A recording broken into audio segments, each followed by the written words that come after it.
You are now entering the Take-Up, placed together when the film is over. I'm your host, Joshua Ray, and as always, I'm here with my co-host, that is the managing editor, TheTakeup.com, Andrew Wyatt. Hello, Andrew. Hello, Josh. And today, I want to say that you have wise eyes, Athena's eyes today. I think that's the lack of sleep, but today we are discussing whether or not Christopher Nolan's The Odyssey deserves a place in the Take-Up's canon. And then we'll have one more thing.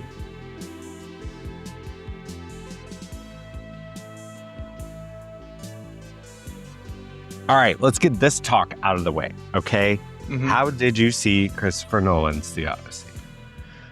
I've only seen it once, not for lack of trying.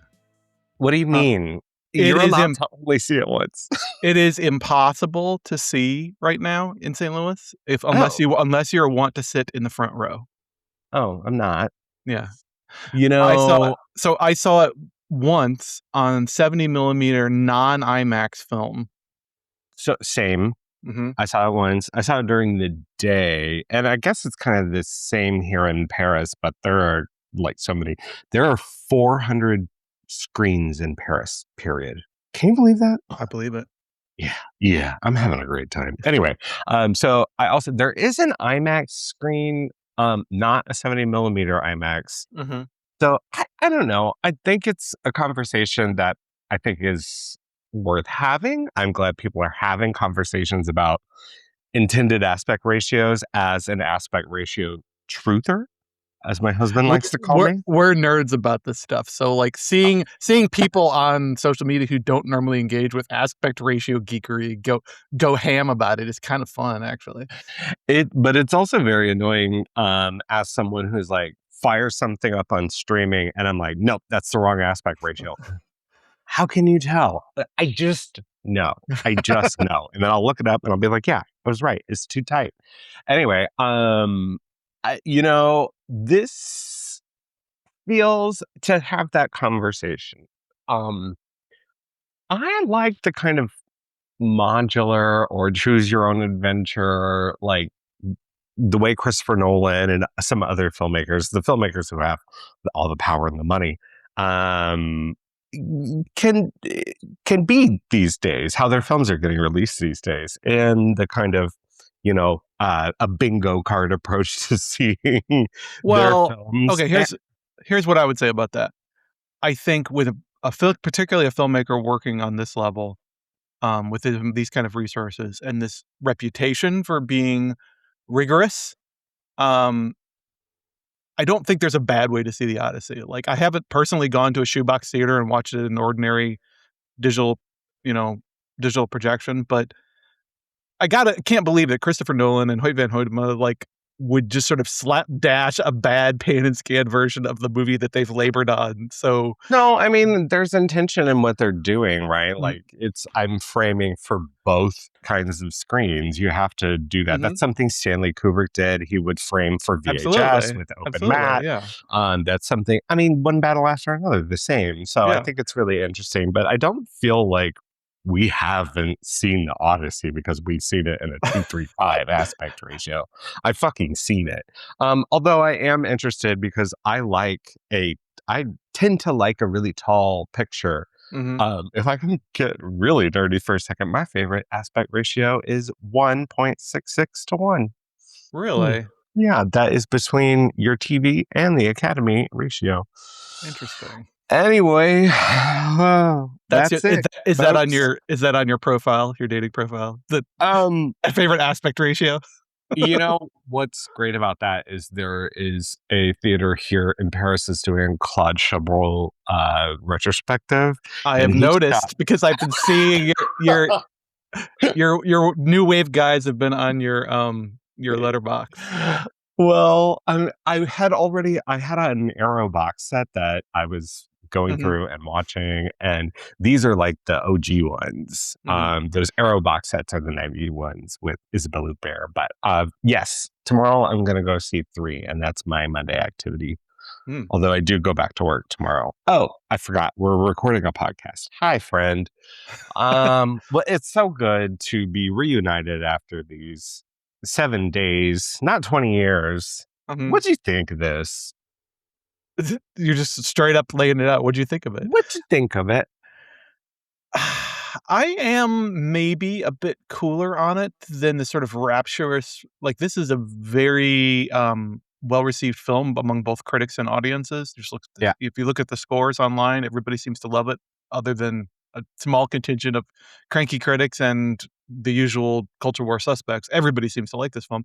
I may be a bit more cooler than some of the rapturous responses I've seen, but I also feel like Nolan is one of those filmmakers who usually does grow on me.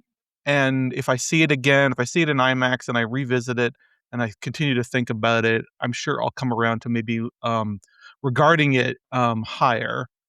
I Well, really enjoyed it. I really enjoyed it. I really had a good time with it. I just maybe a little bit more mid-tier Nolan from me, right? At least right out of the gate. But as we've seen with The Prestige, maybe that opinion can change over time, right? with you and The Prestige, Yeah. because I have the kind of opposite reaction with this. I was really bowled over by it. Initially, with the kind of warts and all approach, and I think there are some big warts on this one. That's such a gross metaphor. Why did I choose that? Like, ugh. Anyway, it's kind of dimming. It's diminishing a little bit. And I think have you seen that meme of the Donnie Darko therapy? That's like, was it 5 stars or was it the grandeur of the cinema? Yeah, exactly. Of the cinematic experience. And I think some of that is happening with me. Like, I saw it at Grand Rex. I don't know how I'd say that. Which was this like palatial, just gold leafed, just beautiful place, like little tiny lights on the ceiling Okay. that look like Lovely. stars and little fake like as the screen's huge screen, and it's an old opera house. So I was just kind of in awe of the kind of extra textual experience, but the film is utterly transfixing too. My version of that extra textual experience is that I saw it at the crappy, you see it at Ronnie's suburban Cineplex, yeah. But it was thunderstorming like crazy when we showed up to see it, and we even lost power briefly. We had like a power surge while we were watching it. Which resulted in the movie starting early. Like, they lost power and they didn't show like all the previews and shit. So we went right from lights go down to movie starting right away, which I actually really liked. No, that's happening everywhere. No trailers, no commercials for Odyssey. Well, they told us that it was supposed to have commercials and that we actually like lost that because of the power surge. You. I don't know. So you got even more extra time. I'm not that familiar with the Odyssey. I know a little bit of Greek mythology. I don't know where we want to go with this. You didn't have a Greek mythology phase? They tried. Did we talk about this at your birthday this year? We did. Like, about how like everybody has a Greek mythology phase, but you didn't? No, I didn't. And you know why? Because I didn't have like a Greek mythology movie that I loved. and we had that conversation too. Doesn't need a movie. You just need to have one of those illustrated books or whatever for kids. Nope. That's how I work. And maybe if I had the Odyssey when I was a kid, I would have gone just. You should have watched more like Pasolini stuff when you were 8, I guess. You want me more of me? That's insane. But I have a baseline familiarity with the gods mentioned, and Troy and yada yada yada. I don't know having a shallow well of knowledge affects your experience in this. Of all of his films, this one is the kind of least hand-holdy, and I think maybe that's because it's also the least concerned with a kind of like trick, like a magic trick movie. And I say that as not necessarily recalling The Prestige, but all of his films sort of feeling like a great reveal that's based upon its kind of cleverness. And what he's doing here is so much about time and scope itself that I don't know that much of that is required. But if you can kind of like set it up for us, what the fuck is the Odyssey? Well, yeah, I tend to agree. I don't, but on the other hand, I don't think this film requires you to go in with a deep well of either generalized Greek mythology knowledge or a deep understanding of the Homeric epics and the other associated classical, ancient and classical literature that feeds into them and the traditions around them. So, I mean, the essence of the story is this is one of the sort of ur-texts of the Western canon, right? So the story, I think, is familiar to most people. Odysseus involved in the Trojan War, as recounted in the Iliad. This is sort of the companion epic to the Iliad, which is really a war or almost sort of a post-war novel. This is sort of the homecoming novel. I'm saying novel because that's how we tend to digest things. But of course, these are epic spoken or sung poems, right? Part of an ancient epic poetry tradition that would have been recounted orally by singers whose specific job was to memorize these and even do like improvisation. But over time, sort of things become canonized and eventually become written down. So Odysseus is the king of an island called Ithaca. It's not clear if this has a correspondence to the real Ithaca off the island of Kephallonia. It probably isn't. I think it's worth pointing out that even though film is very grounded compared to other more fantastical retellings of this material, that Nolan definitely is working in what I would call sort of literary air. This is not a specific place and time. This is something in the distant past. And the people who are hung up on the historicity of it or hung up on its faithfulness to the quote unquote real story are missing the forest for the Missing trees.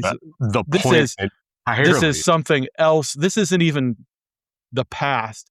There's a connection to our reality through this thematic through line that that we can recognize is deep into history and deep into mythological twilight as we are in this movie. There are these thematic through lines, but we're really just in another place. Like the geography doesn't make sense, and that's part of the point, right? Is the geography doesn't make sense.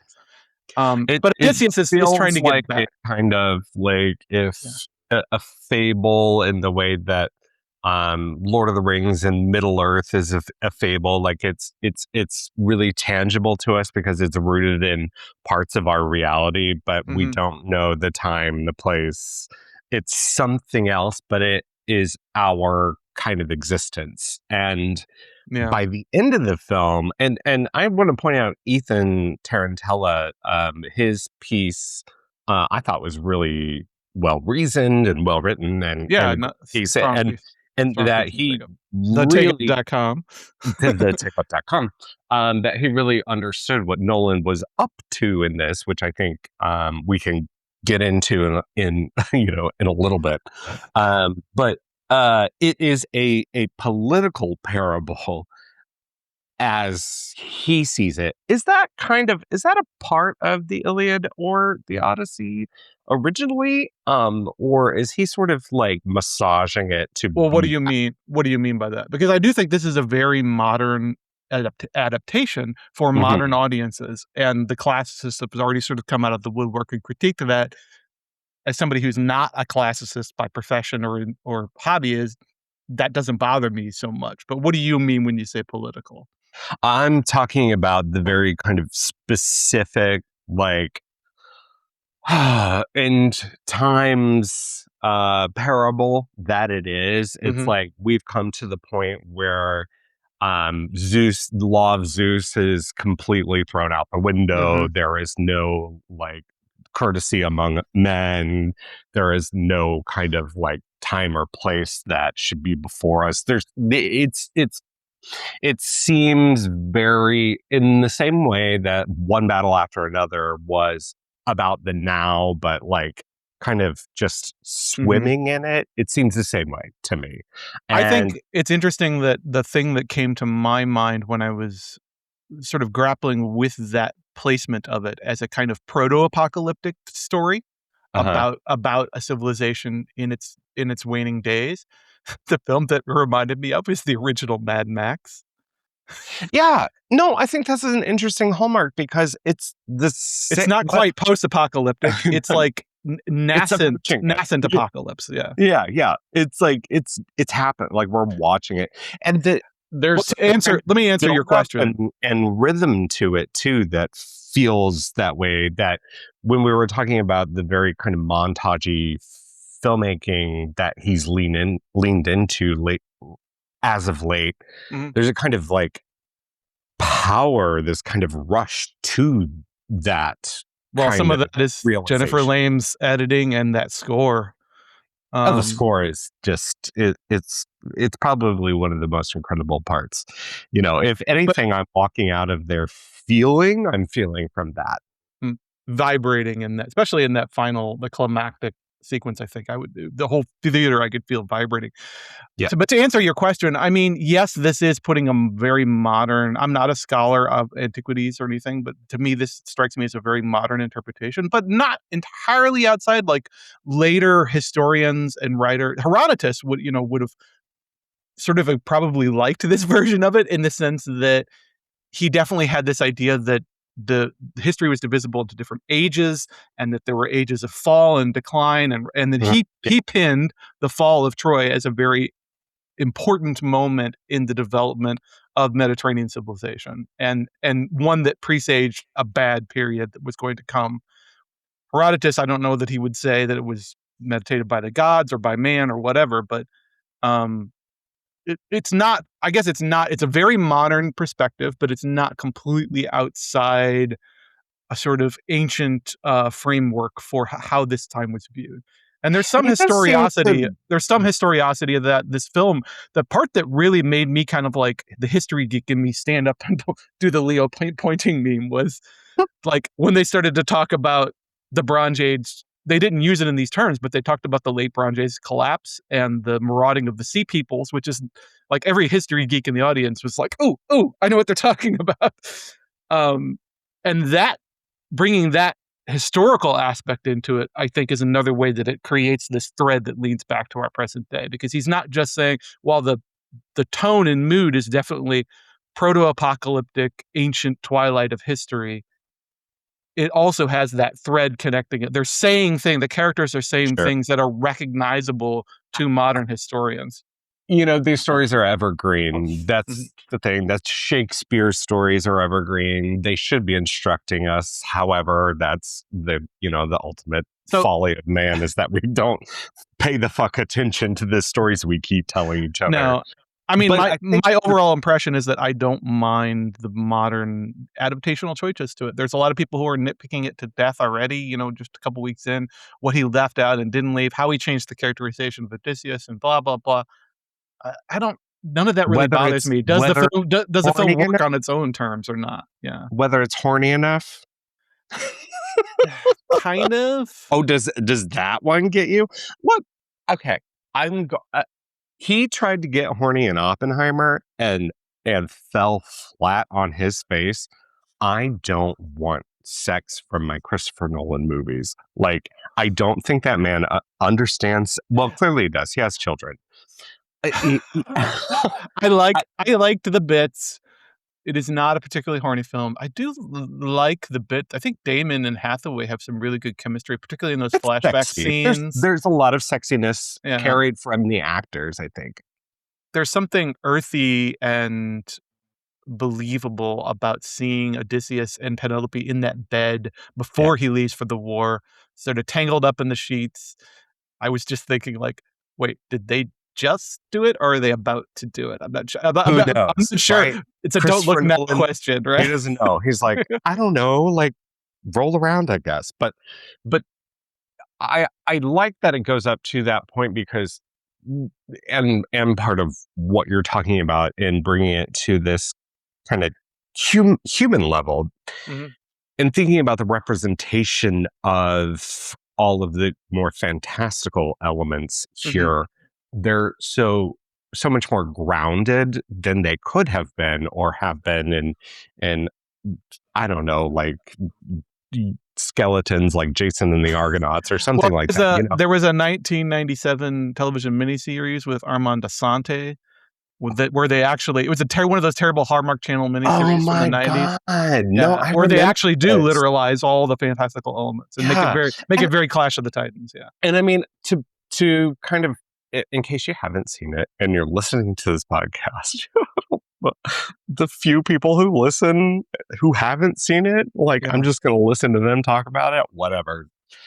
Anyway, the way that he makes his fantastical things practical is, think about the way, and I don't know that this is canon, but the way the Cyclops is like kind of malformed. The reason that he has a single eye is that the growth just did not have, like, it's a genetic malformation. And, well, of course, also he's like, what? Well, the Cyclops, there is no canon here. We don't really know what the Cyclops, quote unquote, should look like.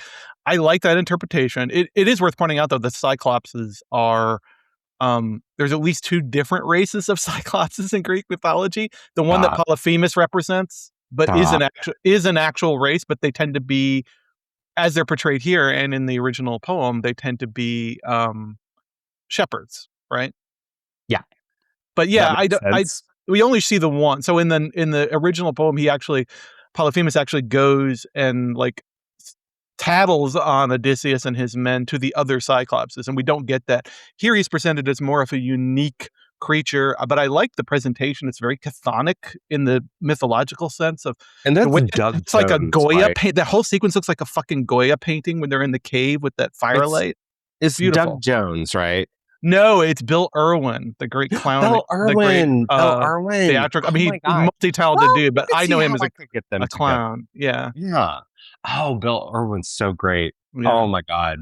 Rachel getting married. Yeah. I'm a parent, so I know him as Mr. Noodle from the Elmo shorts. Incredible. What range, this man. What range. He's great. You know, if this film doesn't make it into the canon, Mr. Irwin, you are in the canon. If not, just for the plate and the dishwasher. Oh my God. But I kind of dropped my description. So for those people, handful of people who may not have seen it, this is the story of Odysseus' travels through these sort of fantastical series of misadventures and trials and tribulations, this sort of travelogue of strange magical islands he visits, and to the very borders of hell itself. But sort of the quote unquote real story, we might call it a B plot in a different kind of movie, but in some ways it really is the A plot, is what's happening on the island of Ithaca while Odysseus is gone. It's the struggle for, what's that? I think of it as a kind of framing device, almost like the political maneuvering that's happening, or Penelope's. Yeah, the first 4 books of the Odyssey are typically referred to as the Telemachy, meaning that they are the stories of Telemachus' perspective, not Odysseus' perspective, because he's interested in what's happened to his dad, and he goes out, sails around trying to get word of him. But yeah, the drama that's unfolding in the court at Ithaca, where Penelope is waiting, right, and she's got this legion. I think in the original poem, it's specifically 108 suitors who come, and for 10 years, 20 years now, they've been feasting and using up the resources of the kingdom. I mean, it's worth pointing out that the centrality of the palace in Ithaca in this story is not just about, kind of the Game of Thrones thing, where we're telling the stories of kings and their maneuverings. The entire, like, Greek world, they wouldn't even have called themselves Greeks at this time. The entire Mycenae civilization was built around palaces, was built around the palaces, like the fundamental unit, what we would probably think of as like closer to a manor house in European feudalism later. So the fact that these suitors are here and sucking up all the resources in the palace with their constant feasting and boasting and gamesmanship, and using the women of Ithaca and just making general menaces of themselves, there's an element of that is taken up later in mythological traditions, of the idea of the king who's asleep or gone, and while the king is gone or asleep, the kingdom falls into disarray itself. Like the actual island becomes a wasteland. The crops wither on the vine, and the springs dry up. That's a very potent recurring idea in these mythologies. But what you end up getting is like a narrative remix, as I understand it, of the Odyssey in a really interesting way of like little nesting dolls of the stories. And he's picking and choosing. For a filmmaker who's interested in time, like when we first saw like a teaser trailer, we knew Christopher Nolan was doing this. We're like, oh, here he is again talking about time. But it's really interesting the way he's sort of remixed and like expanded and condensed, but where he chooses to drop in certain elements or certain passages is very interesting in the scope of the entire film, because it is a film. It does have to have forward momentum, but what if you're sticking with Tom Holland's character for the first 30 minutes and then suddenly we watch like 10 more chapters of Ulysses, and it just becomes something else. But the way Chris Nolan has done it, and he's utilizing all his resources, which is essentially the world of cinema's resources, like everything. This is the man right now on location shooting. Yeah, IMAX cameras in every single shot, which is absolutely insane. The measures that you have to take in order to be able to shoot IMAX, because it is a massive machine.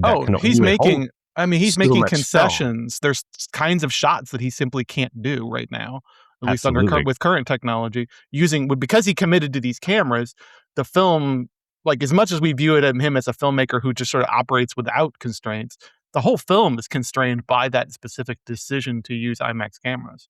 And for that, this film is all the better. And I feel like a lot of the kind of weightless freedom of something like Inception bears out in really like, oh, that's really cool, but meaningless set pieces.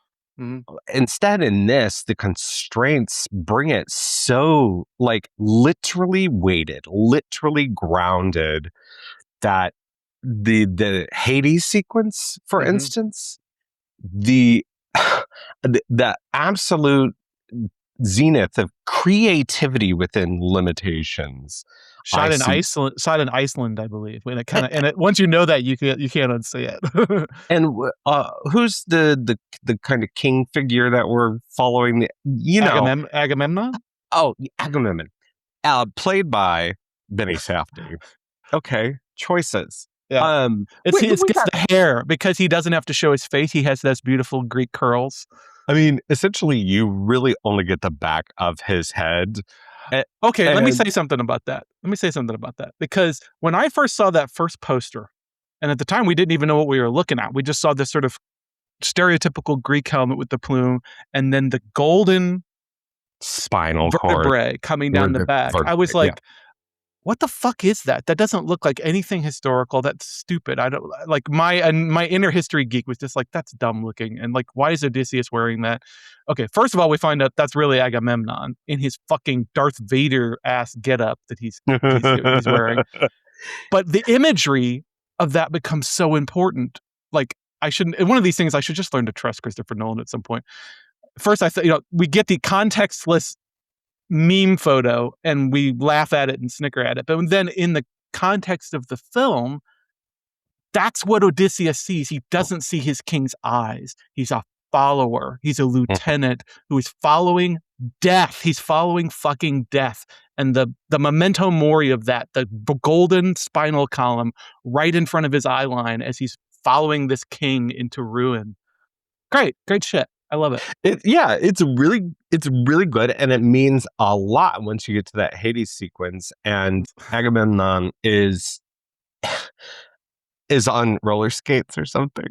Is floating, is without feet, and that entire sequence, I think, is one of the most kind of more breathtaking things I've seen out of Hollywood recently, because it does feel so grounded. And he really, and his editor and everyone, lets you kind of rest in that. And you wonder, how will he visualize it? And how do you visualize Hades?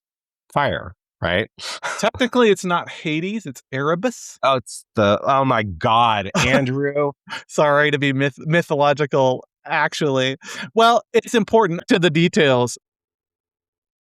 The tactile aspects of it are what is important. That blood in the pool of like volcanic soil, It's how gross and grotty everything incredible. looks. It is incredible. And I mean, it reminded me of it to, where I was talking about David Lynch, but if you watch like behind the scenes of Twin Peaks: The Return, which is like an 8 hours thing on the Blu-ray, it's amazing. You just see like David Lynch digging in dirt a lot, and it's like the same kind of like tactile stuff that, I mean, there's a lot of digital stuff here. I mean, you can't like, you can kind of see with the Cyclops that there's digital, but it's to make it seamless, and I understand that. But a lot of it is so kind of the weight of the world is, it feels so necessary. And I compare it to things that even Hollywood films that I've liked of the past year, something like Superman with its terrible CGI dog and the kind of like, just figures flying in the air and fighting each other, and the absolute kind of zeros and ones of that, and how it feels like nothing, where this actually feels like there's something. Film is physical, like, and it is a kind of like scientific reaction that's happening in your head. And once you kind of like make it out of the physical world, it just feels so much more, it feels like something, instead of feeling like nothing, which is what I really a like lot that of films Erebus. feel like. I really like the Erebus sequence. I really like the way that they turned Circe's whole deal into kind of a body horror thing. It was kind Oh of my God. lovely. Samantha Morton never misses though, right? Well, this is the thing that last week you wanted to bring up Terrence Malick, and I was like,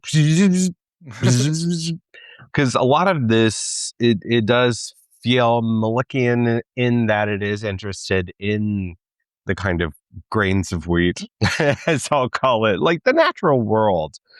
But I think the farther I get away from it, I'm kind of losing those textures, and the things that are sticking out to me are the more Nolan-y pieces, and that's particularly in the beginning and particularly at the end, and that's when people are talking.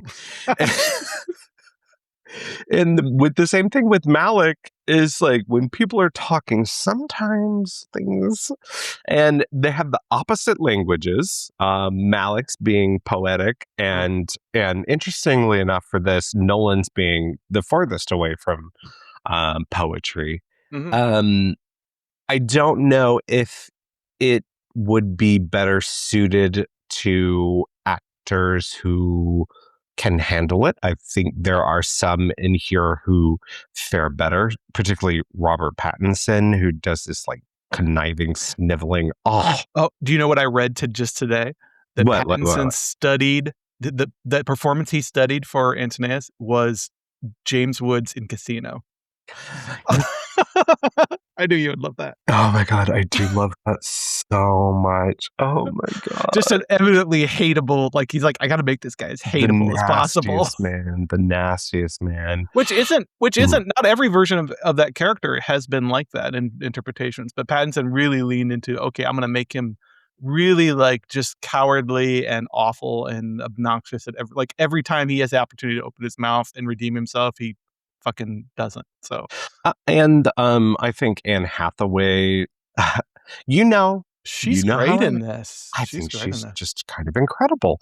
He seems to, I think one of her best performances is Selena Kyle in Dark Knight Rises. I'm not joking. She's never, in all three of her Nolan performances, I think she's very strong. So she must have something. She's an Interstellar too. She's great in Interstellar. I'm sorry to make anyone mad. I always forget about Interstellar. And then I look online and there's you guys. Okay, so here's the thing. I'm sure that Anne Hathaway, as a 40-something modern Hollywood actress has had a little work done. But I am so glad she hasn't Botoxed the shit out of her forehead because her And worry lines in this movie are like their own I, character. I fucking love it. want to have this conversation. Do you know that when that trailer first came out and there were images of Anne Hathaway, the whole like acting isn't as good because everyone has Botox now? Conversation started because of shots of Anne Hathaway.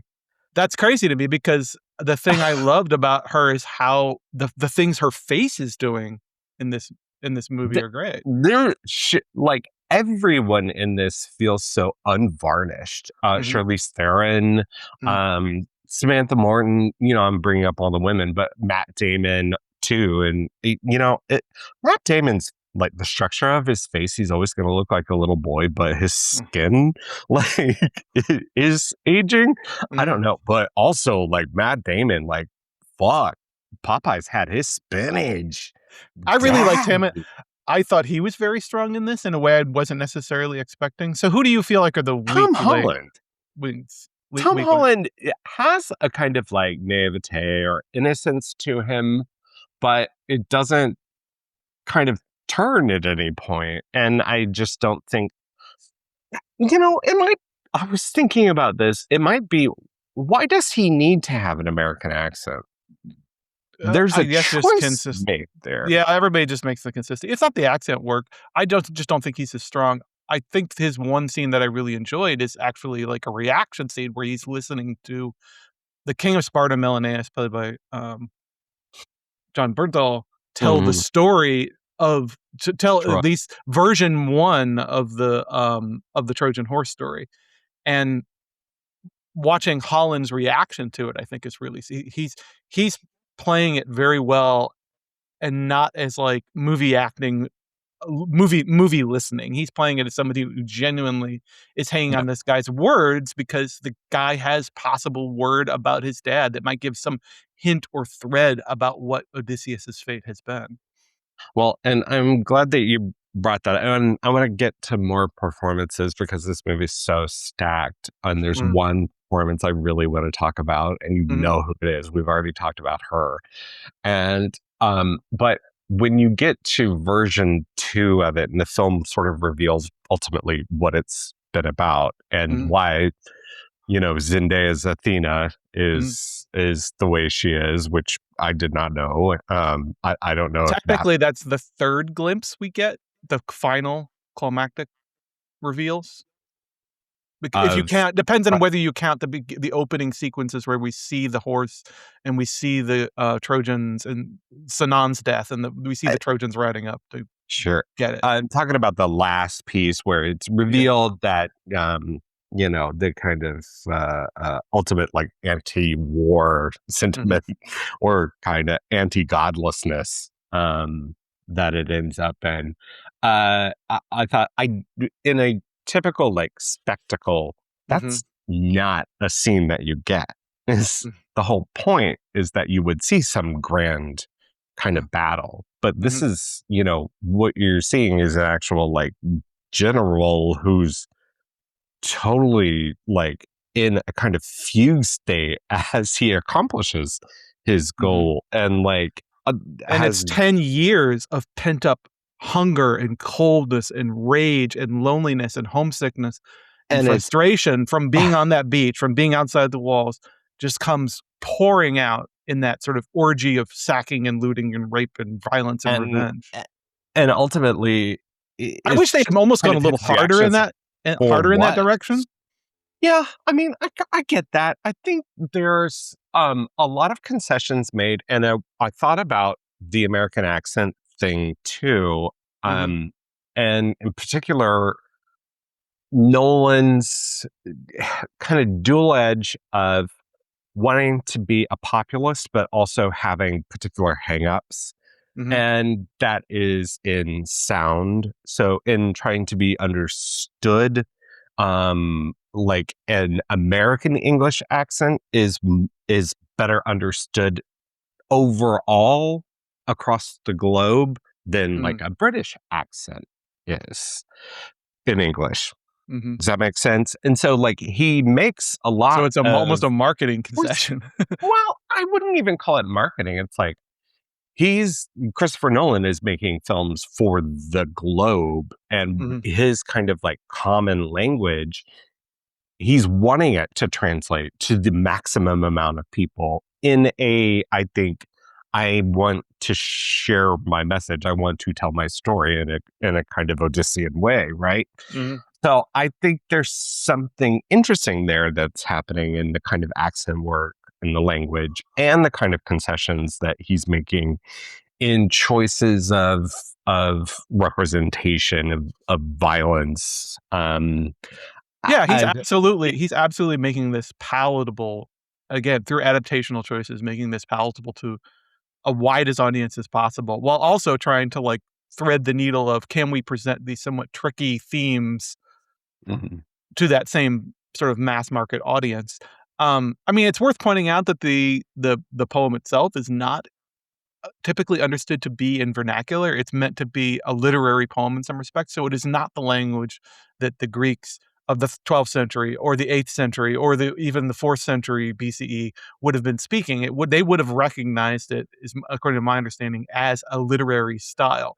So Nolan specifically choosing to put it in an American accented modern vernacular, I think, is a definite choice. It's a strong adaptational choice, but Nolan has also talked about the influence of Emily Wilson's 2017 translation and her specific decision to keep the meter but modernize the language and avoid using unnecessary flowery language to hit her like rhyming and meter goals. She wanted to sort of make it as spare and understandable as possible. And I get, in as much as he's changed things from the original text, I feel like the spirit of that idea is one of the things he's going for, to make it as accessible as possible. That Emily Wilson translation that we talked about it. Yeah, I mentioned it on the pod a couple weeks ago. Yeah. I can't find it anywhere here. I mean, props to her. She's getting her book, which was a big hit in 2017, but it's now sold out again. People talking about it then, and then the Iliad, and I just can't find it anywhere. So let's talk about some other adaptational choices that Nolan makes. He leaves out some islands and he changes some other islands around and changes the order of events. Although there is a overall pretty close fidelity to the islands that he does show, the encounters that he does show, he kind of keeps in the same order, although it's scrambled by the chronology nonsense that he always does, which is also the case in the poem, I should say. The poem is almost entirely told in flashback, people recounting things that have already happened. The voice, there is some sort of third party omniscient voice in the poem, but most of the poem is told by people, by characters talking. It's an expositional poem where people say, here's what happened, let me tell you the story. So that's not his invention. No, absolutely not. In the text. Yeah, absolutely not. So that is one way in which the Odyssey is oddly a pretty spot on book for Christopher Nolan, of all people, to adapt, because it plays with time and narration and voiceover in the same way that he loves doing. So initially when I heard he was adapting this, I'm like, is that a really good fit for work and director? But the more I started to think about it, and then after having seen it, I get it. Like, I understand why he was attracted to it and why it sort of fits in his wheelhouse in a sort of maybe unexpected way. But he makes some choices. He plucks some things from other versions. He's plucked a few things from the Iliad. He's mainly plucking from the Aeneid, which is sort of the Roman or Latin reconfiguration, retelling of the post-Trojan War story from a more Trojan sympathetic standpoint, where the Greeks are the enemies. And so, like, some elements, there's some of that tonally and thematically, but also just some elements like Sinon is not in the Odyssey or the Iliad. That is Sinon again? Elliot Page's character, the soldier that they sacrifice basically to leave the horse with the Trojans. And I think, I'm not sure that it has any basis in literature or mythology, but I think the whole thing, we're connecting it back to Antinous and the idea of the draft lots. That Agamemnon sort of puts out the call, and all the kings of all the different palaces have to put up a certain number of able-bodied men, right? I think that is Nolan's invention, is connecting Sinan's That sacrifice at the horse to that is such a script lesson. It is yeah, such a script thing to do, is to yeah, plant the seed and yeah. let it grow. And I think it really plays out beautifully, especially once it's returned to Robert Pattinson's character. Well, and that's an Inception thing too, the token, right? There's 2 tokens Uh, in this movie. Antonius's token, the lot that he's weaseled out of, and then the Athena pin that becomes the way in which Odysseus is recognized. Starts to strain believability. kind And 20 years of war and travel, and he never lost that pin. Okay, whatever. keeps both of them, keeps both the very similar things, hangs Yeah, on to them. yeah, So, okay, Samantha Morton yeah. Who we plays always love. Cersei. Who we always love. She can just do, she can turn a film fucking inside out in one scene. Did Mhm. you ever see She Said about the New York Times reporters and Yeah, the and she has that one burner one scene. barn burning scene? And well, it's not even like a barn burner, like, but it's just her. Mhm. And I knew she was in this because she's doing a lot of press for it too. And it's Samantha Martin. And it is just one of the, um, Lois Smith. Speaking of Samantha Morton, Yeah. my favorite one scene performance in any film ever, maybe, I'd have to look at a list, is Lois Smith in Minority Report. And do you remember Lois Smith? Lois Smith is the inventor of precognition. Okay, She I don't is remember the the lady scene. in the greenhouse. Okay, you Okay. owe Minority Report, and I haven't therefore I Samantha. haven't rewatched it in like 20 years, but yeah. Yes, and you'll know exactly what I'm talking about. She is like Okay. out of an Orson Welles film. But Samantha Morton absolutely fucking nails it here. Like, is she of this earth? Well, I love her, like, initial, "Oh, I'm just a scared woman alone in my house," like, Mhm. from the Because you very believe that. first. Like, Yeah, I don't know what Cersei's going to do. Like, I yeah, have an idea of who Cersei is, but I don't know how this scene is going to play. I mhm. didn't know that that was going to go that way. So I believed her. I believed her as this kind of innocent, like, because why wouldn't you? Here comes 20 dudes who are like 20 soldiers. Right. It's so good. It's so good. And the whole, like, I really liked her sort of rapport with, Odysseus. Like, Mhm. it's a very short scene compared in the poem, he, like, stays there a year and bangs her. Like, it's Okay. crazy. Huh? But like everything is kind of sped up a little bit in Nolan's version. But yeah, like just like her attitude shifts and the subtleties. Like the film, like Nolan loves her face. Clearly, he loves getting right Yeah. up in there and like with all her grimaces and everything. I love it. Because she's not a big performer either. It's just No, that she milks every syllable for mm. meaning, and but so effortlessly. It's I think just a beautiful. Why are you keeping your sister as a raven? This works better for us.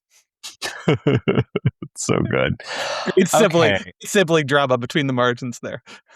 so I said that I think you did something when you put the Prestige into the canon Hmm. last week.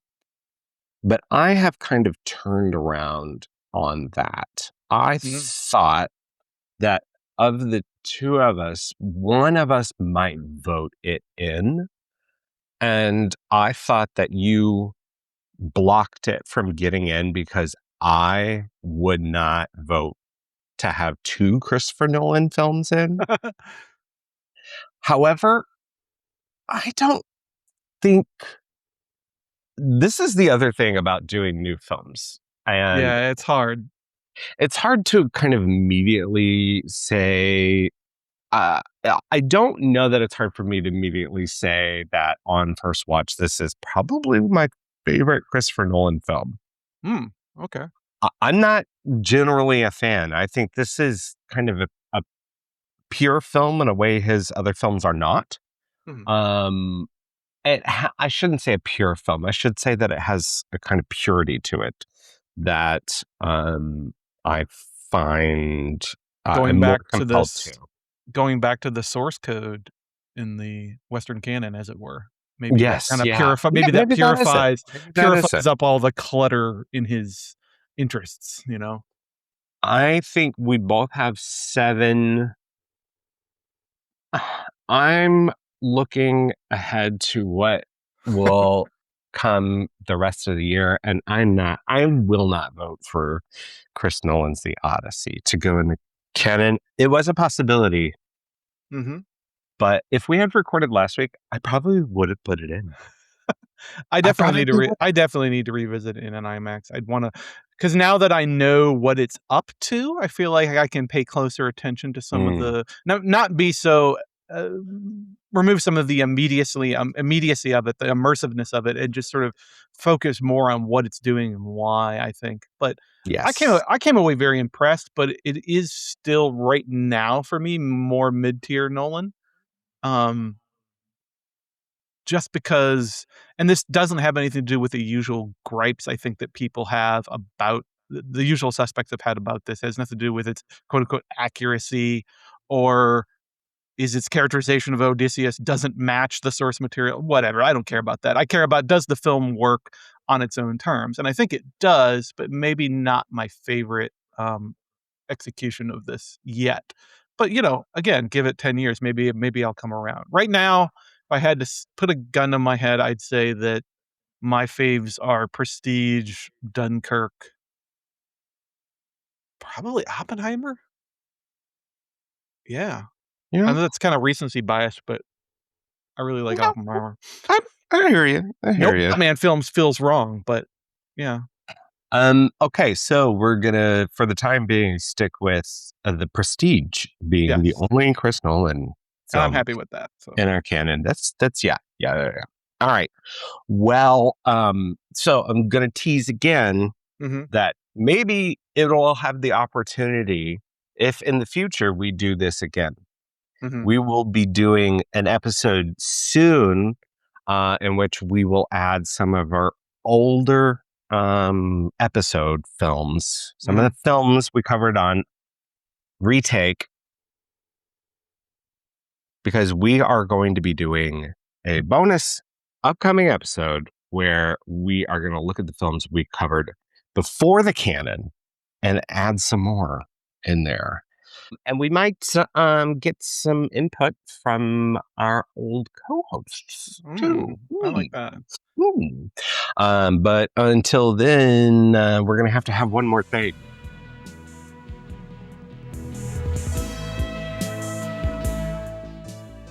All right, every episode we have one more thing for you beyond our film. Um, I think I go first. I might Sure. go first. Why not? Okay, I'll fucking go first. Mine is an odyssey of sorts. Mm. It's called Cineblad. It is, I don't know if I'm saying that right. Cine as in cinema and blood as in something else. I don't know what that means. But That sounds German. it's probably my accent. No one can place my accent when I'm speaking French here. They think I'm Italian. And I'm like, okay. Just roll with that. That's probably better than saying you're American at this point. Well, no, some people just absolutely love Coca-Cola and John Wayne, and it's Okay. I hear all kinds of stuff. But there's a wonderful woman. Her name is Juliet.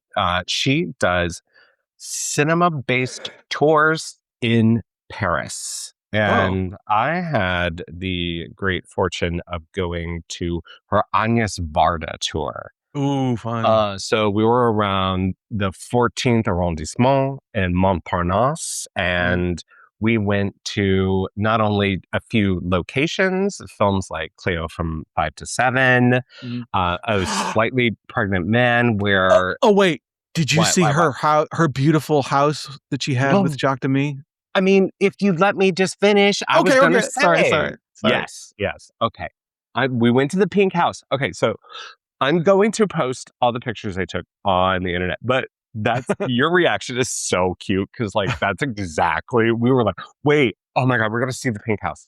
Yeah. So their children who I met her daughter at because she was a producer on Faces Places, that film that she made with JR, which was ultimately her final feature. Yeah, final one, I think. Final theatrically released feature, I think. Anyway, they painted it like a duller pink. Oh. But maybe because they don't want like a bunch of loiterers. But it's so people cool really want you to see their beautiful, like, just off the street. Is it they have that courtyard and everything, like, and it's all sort of hidden away from the street. Like, they kept it pink, and there's not, in that, which is Rue de Guerre. It's if you've seen the Daguerreotype, which is the film that Agnes Varda made, where I'm waiting on my set to come back from the war, from shipping, so that I can go through it and really have a good time. That's why I'm watching all this like Paris stuff that you're seeing vlog. Anyway, so Juliette does this beautiful thing where she's got an iPad and she will, like, as you're standing in front of the thing, show you clips from films and show you like, and I was like, wow, technology, but also us doing this very like analog thing of just going on a walk together. It was so great. She was so awesome. And it was as a part of Lost in Frenchlation, which is a group that they do English subtitled films, typically French films, which is hard to find here. They're kind of one of the sole groups that show films like that, and they do first run things. But it was partnered with them, so we got to do this beautiful tour of the neighborhood. That not only did we see all of this Demi Varda stuff, we also saw the street, the intersection where Jean-Paul Belmondo is shot at the end of Breathless. And I made my husband, of course, stand in the middle of the street and hold his back like he was running away. And so it's really cool. But she does other tours. She's doing like a Midnight in Paris tour, and she does a lot of great work. But you can find her website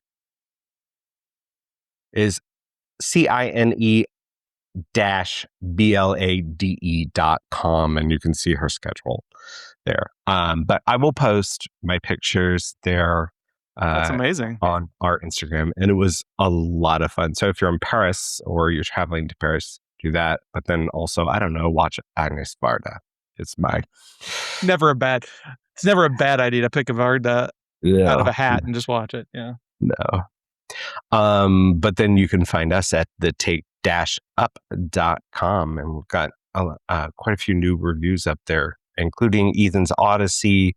You had something, Evil Dead Burn recently. Cliff Fralick did Trains. Yeah. I'll have something forthcoming. We're posting content again at the Take Up. How novel. And doing podcasts weekly. Wow. Yeah. Like, see how long we can maintain this. To normal. All right. And what's your thing? I don't really have a ton to talk about this week. It's been a slow week. I'm going to talk about my awesome new keyboard. I recall that years ago, you talked about your addiction to a particular like brand of keyboard, like you're making faces. What? No, not. It's worse. It was a TikTok account of ASMR of a particular. I remember it was a particular like switch sound. The ceramic keyboards. Yeah. Did you ever actually end up buying one, or you just sort of vicariously loved them through the clips? I just liked the click, the clack, the clunk. There are different sounds, and I liked that. So please show me this keyboard. Well, I've never been. So I don't know if I can do this. I don't think I can do this. There we go. Ooh. So this is. I have never been a keyboard guy. The keyboard when I built my desktop computer during COVID, I just bought a standard full size clicky clacky mechanical keyboard from like just one of the standard manufacturers who develop components. But recently, I started to like want something smaller and more specific for this computer I use mainly for gaming. So like I wanted something smaller, more compact, but also had maybe a different feel, not a clicky clacky typing keyboard, but more of a gaming keyboard. So I broke down and bought this all metal, called the manufacturer is Lemokey, Lemokey. And this is a 75% magnetic switch keyboard. What's that mean? It's just the switch style. So instead of having that it has a relatively low carriage return, if that makes sense. So it's not really deep clicky clack. Yeah. It's a little subtler. All right. It's very smooth. It doesn't have like that. Sometimes some switches have like a feeling of resistance as you're pushing down, a sort of haptic style resistance. This is much more smooth.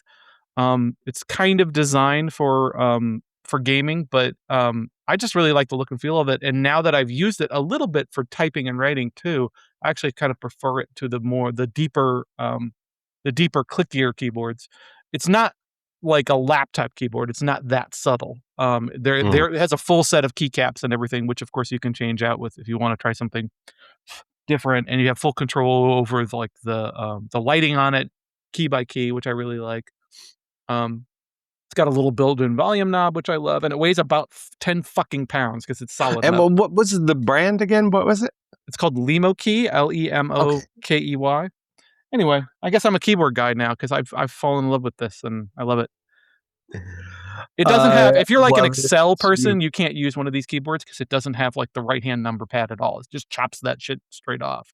So like if you're a person who sits there and does spreadsheets all day, you couldn't use this keyboard. It's specific. I got it specifically for my use case, so I won't swear this is for everybody. But the durability of like the metal casing and like the braided cable, like it's expensive, but I feel like it was worth it because the material seems so solid. It's the kind of thing that's gonna outlive me. It's gonna survive a nuclear blast, I feel like.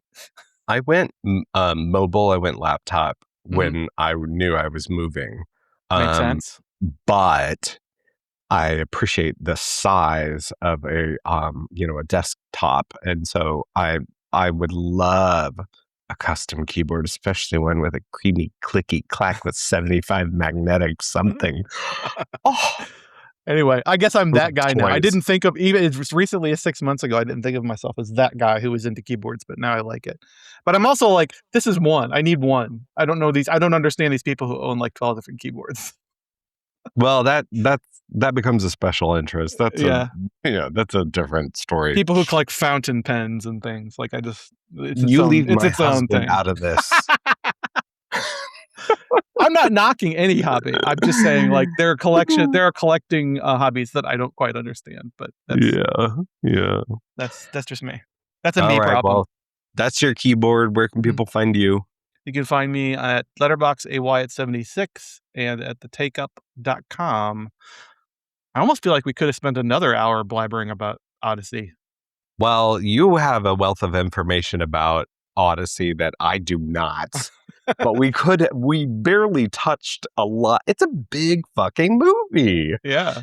And okay, you know my favorite production fact one last thing. The favorite production fact that I've learned. Yeah. So he goes to the island with like the big towering warriors, and in the poem they're like cannibals. Yeah. They're even more like brutish and terrifying.